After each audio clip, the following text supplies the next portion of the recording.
Bueno, vamos a seguir ahora con el aspecto objetivo y subjetivo del tipo omisivo. Lo mismo que tratamos del tipo activo. En el aspecto objetivo, ¿cuál es el problema acá? Que el aspecto objetivo se conforma de un modo para los delitos propios de omisión y se complementa con otros elementos para los delitos impropios de omisión. Vamos primero al tipo objetivo omisivo en relación a los delitos de omisión propia. ¿Qué se necesita? Estar en la situación típica. En el caso del artículo 108, ¿cuál es la situación típica? Encontrar un menor desamparado o una persona inválida o incapaz de valerse por sí misma, expuesta a un peligro. Esa es la situación típica. Entonces, lo primero que se requiere en el tipo objetivo es la situación típica. Después necesitamos el núcleo del tipo. ¿Cuál es el núcleo del tipo? Es el realizar una conducta distinta a la ordenada.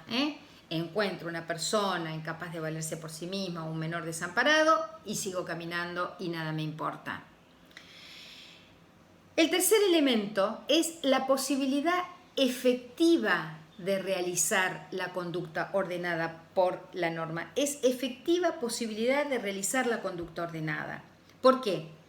Porque si yo tengo la imposibilidad de realizar la conducta, porque no sé nadar, en el caso del puente que habíamos visto, y no tengo un teléfono y estamos en el medio del campo que no puedo avisar a la autoridad, esa conducta va a ser atípica. Y si yo no puedo realizar ninguna conducta, acá hay una diferencia, porque por ejemplo, no puedo salvarlo porque no tengo salvavidas, no puedo salvarlo porque no sé nadar o porque soy lisiado y estoy en una silla de ruedas y tengo un teléfono pero no lo puedo manejar porque estoy, no sé, en shock absoluto. Acá no solamente no podía realizar la conducta ordenada, sino que no podía realizar ninguna conducta. Entonces va a haber directamente, se va a eximir de responsabilidad por falta de acción.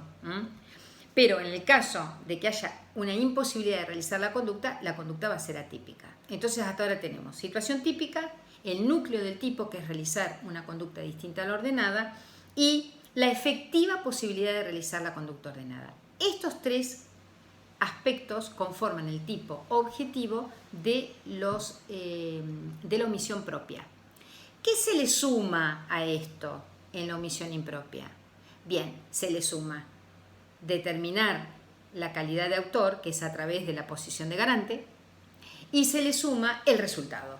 En los tipos impropios también se requiere el resultado. Acuérdense que en la tipicidad activa habíamos visto que el tipo objetivo era sujeto, acción y resultado. Bien, estos son entonces qué elementos conforman el tipo objetivo en la omisión. Ahora vamos a ver el tipo subjetivo en la omisión. Bueno, en el dolo, muchos hablan, en realidad, que en la omisión no hay un dolo común, sino un cuasidolo, porque se abastece solamente con el aspecto cognoscitivo, con saber lo que se está haciendo. Entonces, para muchos, el dolo es un cuasidolo que se conforma, recuerdan, ¿no? El dolo era conocimiento y voluntad. Bueno, para muchos en la omisión se habla de un cuasidolo porque ese dolo quedaría abastecido solamente con el aspecto cognoscitivo. De todas maneras, creo que es mucho más garantizador afirmar la existencia de los dos elementos para poder afirmar que existe dolo en la omisión. El aspecto cognoscitivo abarca, se tiene que conocer la situación típica, prever el curso causal,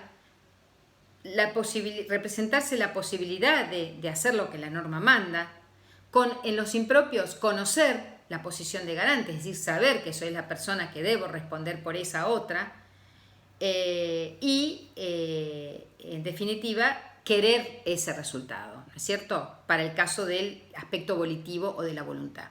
Entonces, en definitiva, el tipo subjetivo se conforma con el dolo, que también, al igual que en el tipo activo, requiere de dos elementos, el aspecto cognoscitivo o el conocimiento y el volitivo o la voluntad.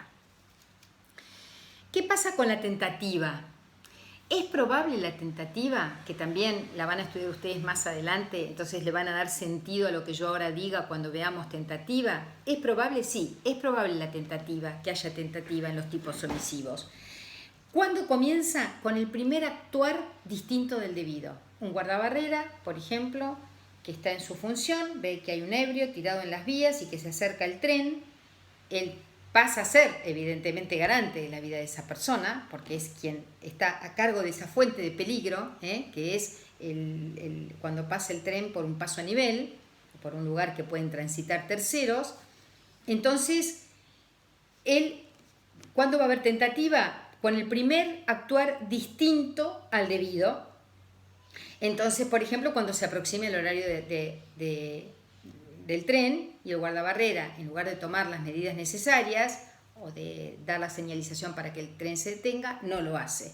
Entonces ya ese primer actuar ya podemos hablar de tentativa en la omisión. Les voy a dar algunos ejemplos de los tipos escritos omisivos para que ustedes lean y estudien en el Código Penal. Tenemos el artículo 106, que es el abandono de personas. El 144 cuarto, vieron que cuando hay muchos artículos ponen bis, ter, bueno, el 144 quater se dice, que es la omisión de evitar la tortura. El 173 inciso 2, que es la retención indebida, es un delito de omisión, porque yo tengo la obligación de devolver una cosa, es una forma especial de estafa. A mí me confían algo en depósito, sea para arreglar, para que lo guarde, y después, cuando me lo reclaman, no lo devuelvo. Esa retención indebida, porque recuerden que cuando vimos ejercicio de un derecho, hay una retención que sí está autorizada por la ley, que es cuando a mí me deben una contraprestación, ¿no? Pero acá yo tengo la obligación de devolver y no lo hago. Hay una omisión. Y después tenemos el incumplimiento de los deberes de funcionario público, que también admite en el 248 su forma omisiva. Estos son ejemplos para que ustedes vean en el Código Penal de tipos omisivos. Zaffaroni dice que es absolutamente innecesaria la creación de los tipos omisivos impropios. Y da el ejemplo de la madre que no amamanta a su hijo y dice que es muy forzado aplicarle el artículo 79 u 80 sería en este caso, porque ella sería ascendiente y tendría una pena mayor, o sea que sería un homicidio calificado, cuando en realidad ella no causa la muerte del menor.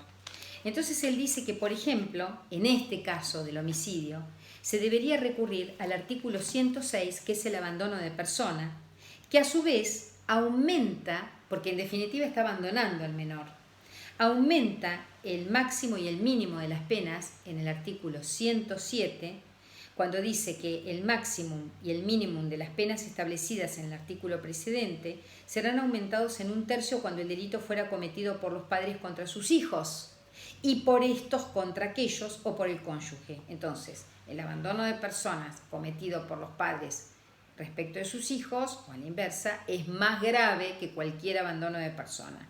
Y el 108 sigue agravando la figura. Fíjense, será reprimido con multa el que encontrando... No, perdón. El final del 106 quise decir yo, porque el 108 ya lo analizamos.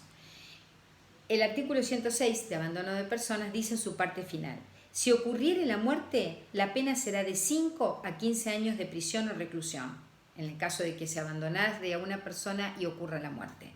Si a la pena de 5 a 15 años de prisión les aumentamos en el máximo y en el mínimo esa pena en 1/3, prácticamente llegamos al monto de pena previsto para el homicidio simple. Entonces él dice que no es necesario forzar una figura penal que para él atenta contra el principio de legalidad, porque lo que hace es aplicar la analogía, cuando en realidad el propio código nos da la solución.